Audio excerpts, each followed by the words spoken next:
Hey, alright, so we're going to be looking at Heroic 10 Beth'tilac as a blood DK. Just some quick tips and tricks, things that I found successful. Meet this. So, immediately on pull, when we're doing PTR testing, if our Ellie Shaman, got the first cast off, the boss would sometimes melee him. So, instead, I started taunting. And so we lose out on the GCD as the boss goes up, but it's better than having someone die for no reason, or a reason, but a stupid reason.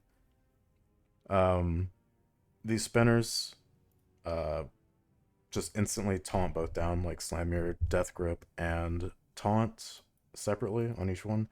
You want to make sure they stop moving, because if you use it while they're descending, so like while they're going down, it's not going to work. And then once they stop, so right there, you can taunt them. All right. You want to be the first one up. Just try and coordinate with your healer which one you're going to go to. Normally, I always take the closest one. That way, it kind of forces the healer to run. Because even if both of you click the little spindle at the same time, sometimes there's like a weird delay and you won't go up at the same time. Okay, so actually tanking Beth'tilac herself. First things first, this boss hits pretty fucking hard. Um, Compared to like a lot of 10-man shit. So you see these pulses coming out. You see in the top right near Bigwigs, there's the Ember Flare cast. You want to use your AMS here.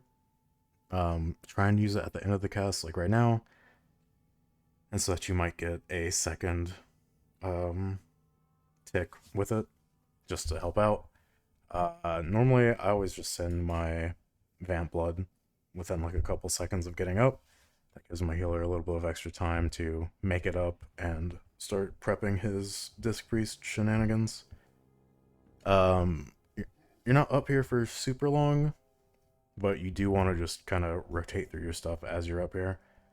I normally try and hold one CD, so like I'll save IBF for the second time I go up. Um, that way it's like Vamp Blood, Bone Shield, Dancing Rune Weapon, and then AMS will be up both times, obviously. And then the second time, I can instantly start with the IBF if I need to, if I don't get like any dodges or parries.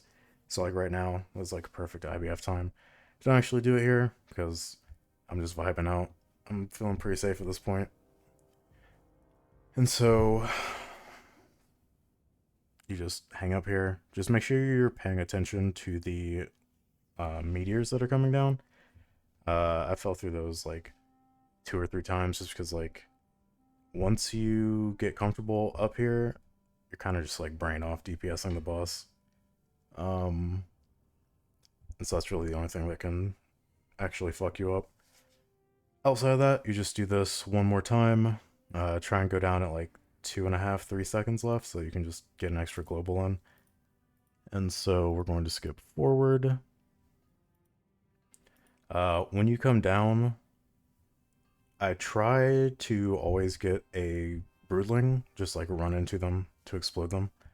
If there aren't any, I drop D&D on the spiderlings, and then I also try and get the double taunt off as well, because even though everyone that's downstairs should be double taunting, sometimes people just are busy dealing with ads and don't see it. Okay, so this is the last time up. Um, you want to make sure you don't use IBF here, so that you'll have it in the second phase, because the boss is going to start dealing ramping damage, and pretty quickly she can get into one-shot territory if you don't have a CD running in the last phase, so you don't want to be stuck without IBF.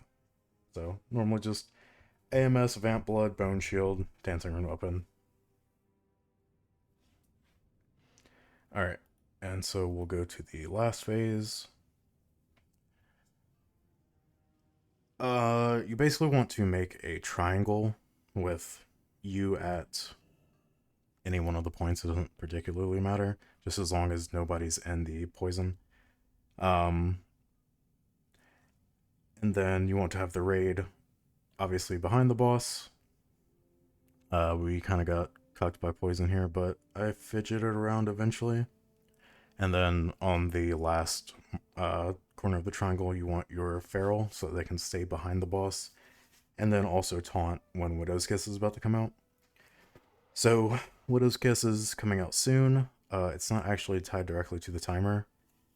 Just make sure your off tank taunts like within a second or two of the countdown, because you see it just now went out. So like there's a pretty long time where they're just going to be tanking. So it's like 5, 6, 7 seconds. So they can slam CDs there if they want. And then you just taunt back. They go back into cat, and you both just keep blasting.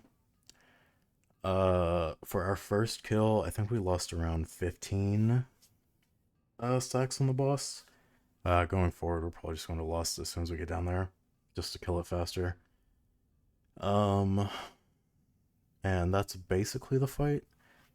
Phase 2 is just making sure that you have something up, like once the boss stacks start to get a little high.